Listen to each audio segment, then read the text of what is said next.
Welcome to the Smart Business Revolution. Revolution. Revolution. Revolution. You want a revolution? You say you want a revolution? Revolution.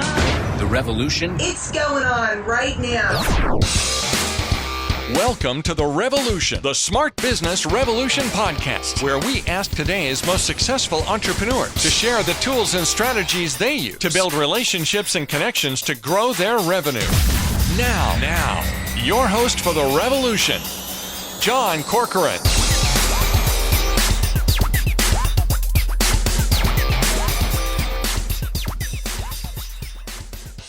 All right, welcome everyone. John Corcoran here. I'm the host of this show where I get to talk with so many amazing CEOs, founders, and entrepreneurs of all kinds of companies and organizations ranging from YPO to EO, Activation Blizzard, LendingTree, OpenTable, Axe Software, and many more. I'm also the co-founder with Dr. Jeremy Weiss of Rise25, where we help connect B2B business owners to their ideal prospects. And I'm really excited today, coming back another time, Vinnie Fisher. He is the founder of Fully Accountable, which he'll explain in a moment what exactly that is. One of the smartest business minds that I love turning to from time to time about his wisdom, about everything in the world from scaling up a business. He has built up multiple different businesses to 8 figures and beyond, hired reams of people. And so you're going to enjoy this conversation. This episode, of course, is brought to you by Rise25, where we help B2B businesses to get clients, referrals, and strategic partnerships with Done For You podcasts and content marketing. Go to rise25.com if you want to learn more. Email us at support@rise25media.com. All right, Vinnie, such a pleasure to have you here. And we were talking before we started recording here, and we're recording this in March of 2021. We're a year into COVID. It's been such a strange year. And one of the things that you said, you talked to a lot of business owners about, is the importance, especially as you're scaling up an entity, is renting before they buy. Talk to us about what that concept means. Yeah, well, first off, John, I know we've been friends for a while. I just want to say thank you for having me and all the things you and Jeremy do. I was looking at that little screen behind you. For anyone who's not able to see what we're seeing or hearing us, Rise Up Together. You two, your partnership and what you offer to our community, I love it. And so every time I get a chance to be around you guys, I just start thinking bigger. So thanks for giving me that opportunity. So I love that. And I love all the things you guys are doing. We have some clients that just love your service. So if you guys need a shout out from not just our show here, if someone, anyone listening, their service is killer and it keeps growing up. So you should totally check it out. Thank you, sir. As for I think I just helped answer a little bit that question of rent before buy. My whole motto is about outsourcing. Right? I wrote a book, The CEO's Mindset, which I want to give to everybody. Anybody who wants it, in your show notes, we'll give a gift page where they can just go get it. All they got to do is give us some info, and my marketing team will give you a nice package of books, and you can have it. But why I talk about renting before buying is so many people have good ideas of things they want in their business. Less than 7% of companies do $1 million of annualized revenue. So it's really hard to get there. In the early stages, you got to work at a converting offer to get customers. But then somewhere along the way, you have a converting offer, and what kicks in is a whole bunch of customers, and you're missing process, and you lack expertise on your team. And today's technology and today's offer stack, you can go rent that managed service so quickly from somebody. And so what I'd say is there's no reason good companies shouldn't fill an expert gap by renting it before you buy it.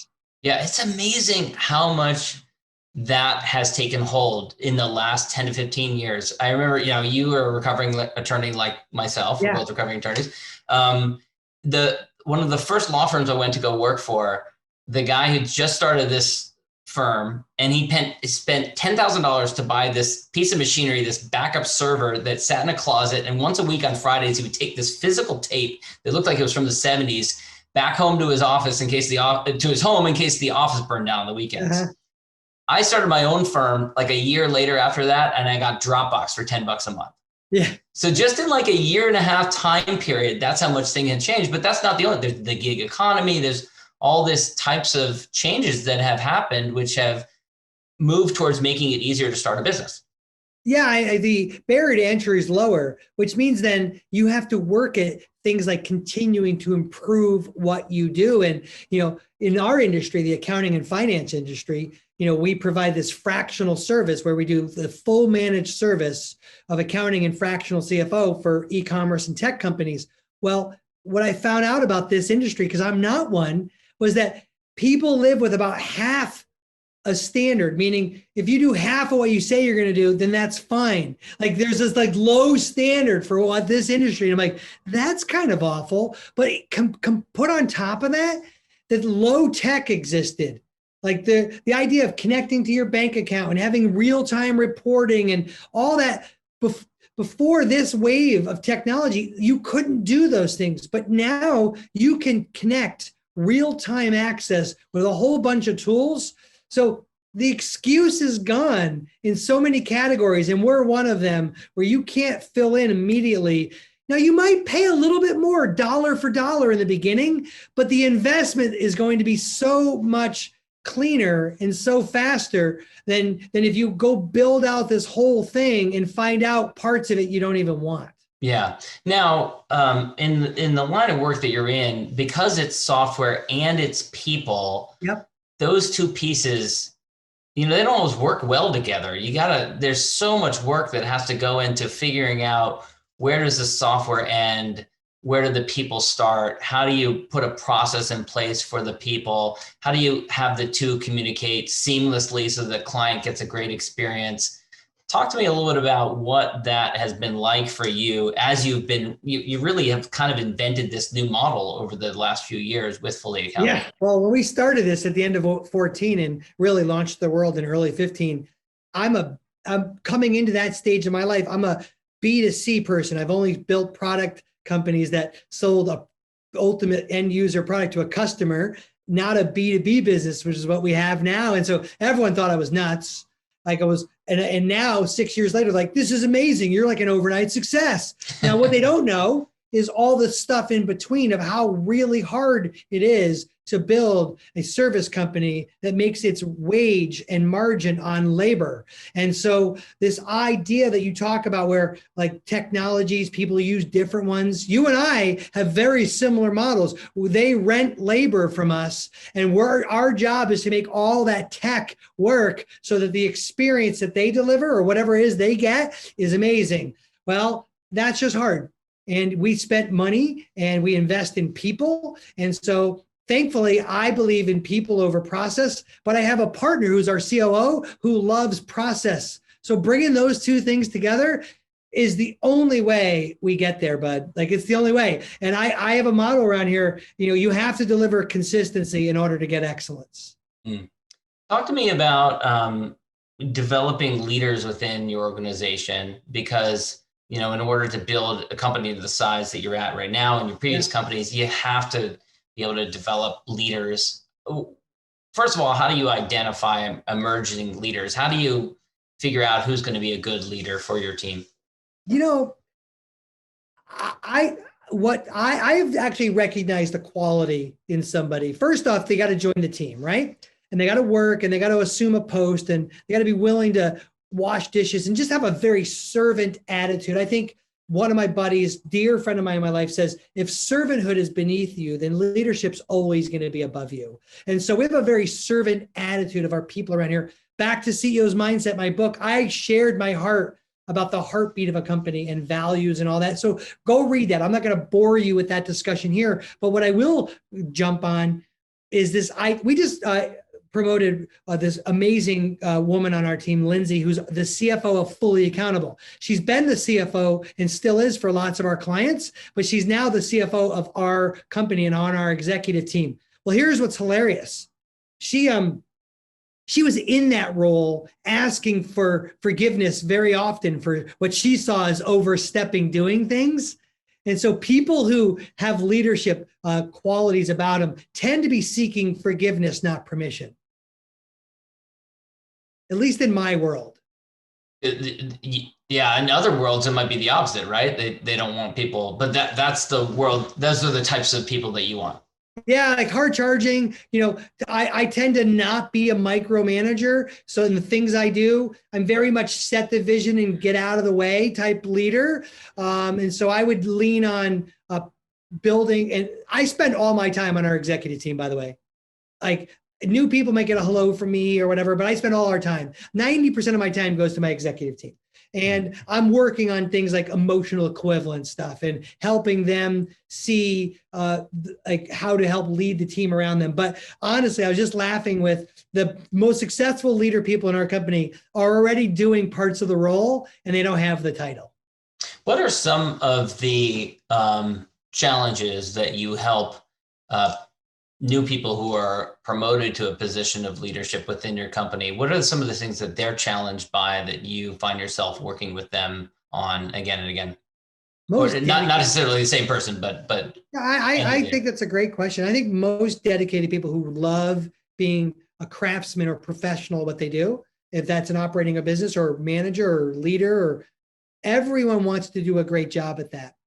The one thing that's interesting about a growing and going concern is that you have to be honest that you're guessing.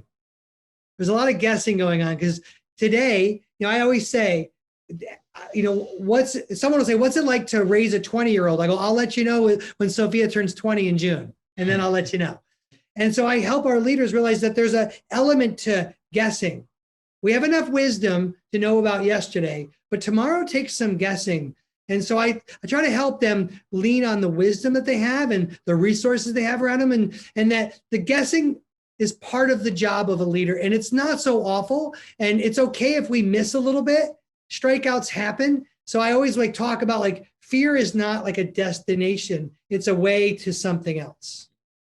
Over this last year, a lot of companies have had to go from fully in person to fully remote. Or some version of that, a hybrid where some people are in person and some people are remote. So talk a little bit about that, because your company now, you have some people, as I understand it, some people that are in headquarters and some people that are remote. Is that right? Yeah, we have about just under 30 here. And then the 2/3 of our company, we call them homies. They're at home. And they one of them, Ken, kind of named themselves homies early in the day, and it just stuck.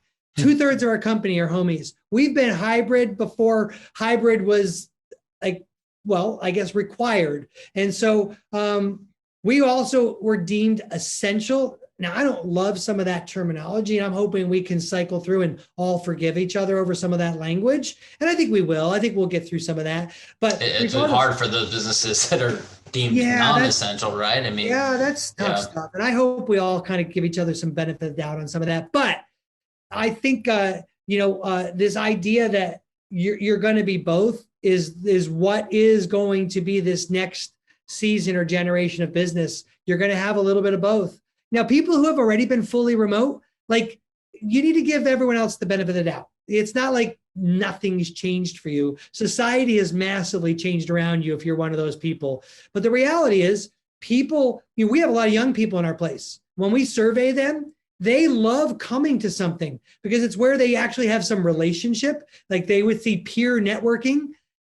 It also creates a separation from their professional and their private life. They want a little bit of that break. People who are home all the time don't get those two things. And for young people, those two things are seriously critical. So as a leader, I would encourage you to find ways to fill in those two spots, because those two things are critical to young people in work.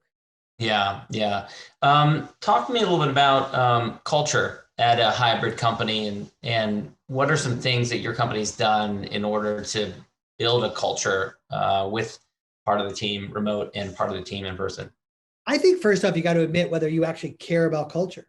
Some people say they do, and then you look and they're not doing anything about it. So I'm constantly investing in our people. I'm always speaking about every 3 meetings of our Monday stand-up. I'm talking about mission and giving everyone a reminder of vision about what mission we're on and what part you play in that. So I'm always speaking about the hard stuff we do. So I care about culture a ton. But then layer on top of that, if that's true, I have to accept that 2/3 of our team are in other places. So we do things like our Monday stand-up. Everyone turn your video on. Video on every chance we can. I try to bring as much of the stuff that happens in an office to the relationship of our remote people. We have daily stand-ups by departments. Those things happen with a video on. We send out stuff to people at home, no different than we might randomly gift inside the office. So like this last week, this month is like recognizing women. And so we send out stuff. 55% of our team are women. So what do we do to do the things? We just got to be a little bit more purposeful, John, about like people are at home, but you can do it. You just got to do the stuff you would do in your office and then think a couple days ahead and mail it to them. Right. A little bit more notice. And then we're running a little short on time here, but I do want to ask about for those companies that maybe has been handling back office functions in-house or in their company, and they're maybe a little fearful about the idea of running it remotely, running it through another company, the way that you guys function. Talk a little bit about how you can do that effectively and how that can save you time and resources. Yeah, our motto is time, money, and resources, right? Win back the time that you're investing in things you shouldn't be at a fraction of the cost with experts who have massive resources. To me, business processing and outsourcing, accounting as a category should be one of those places. You know, the reality is we do 4 jobs for less than the cost of an executive bookkeeper. So we are the actual executive bookkeeper, the staff accountant, which you call the controller, the data analyst, and the CFO for less than your executive bookkeeper. To me, I don't understand why everyone isn't doing it, because you literally, if you want to have a CFO, you're going to spend a couple $100,000. Well, for literally a fifth of that cost, you get it all. And so, like, to me, from a cost perspective and expertise, everyone should be doing this. And then you find out what you don't know, and you can always grow up parts of it. So, you know, that's why we give out all the resources to go do it yourself. Like, go take advantage of that gift page. You'll get all of it. And if you find out you want to hit the speed up button and work with experts, then send us an email. We care it fully. And if it's not us, we'll find you the right place if you're not in our industry where we can serve you best. And that's why we set that email up, John, is if we're not the right fit, we'll help you find the right fit. I love that. Vinnie, it's always such a pleasure talking to you. Any final thoughts or advice, you know, as we head into 2021 from one of the strangest years in recent memory? What are you excited about as we try and get back to some sense of normalcy and business starts to get back to some sense of normalcy in 2021? No matter what, this last year, which will probably round out 18 months, it has massively and radically changed behavior, specifically as it relates to buying behavior. And so I would encourage leaders to see that there's been 5 or plus years of behavior accelerated. So I would be encouraged about what you can do with that. And then leaders, our words matter. I would encourage you to use encouraging and beneficial words that are uplifting and beneficial to those that are listening, because you and I as leaders, other leaders need to hear this encouragement because people look to us and our words matter. And so I'm thankful to be working on that these days, to be honest with you. Vinnie, fullyaccountable.com is the website. Where else can people go to connect with you or learn more about the work that you do? Vinnie Fisher, everything. I'm Vinnie Fisher at all of it. So you can find me, and our media team will probably do a good job impersonating me in some places, and I'm him in other places. Sounds good. At least he's honest. All right, Vinnie, thanks so much. All right, buddy. Thank you for listening to the Smart Business Revolution podcast with John Corcoran. Find out more at smartbusinessrevolution.com. And while you're there, sign up for our email list and join the revolution. Revolution.